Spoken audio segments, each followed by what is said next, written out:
حاج يا حاج، كنت عاوز اقول لك حاجة يا حاج. استر يا رب، مدام اتجالت عاوزاك في حاجة يا حاج، دي ما يجيش منها غير المصايب. جرى ايه يا حاج؟ بتبرطم تقول ايه؟ ما تسمعني كده يا اخويا.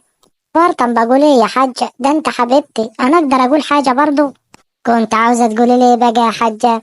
كنت عاوز اقول لك يا حاج ان احنا هنبقى 3. ايه ده بجد يا حاجة؟ ما انا بقول الدهن في العتاجي. انت حامل يا حبيبتي؟ ايه ده معقولة؟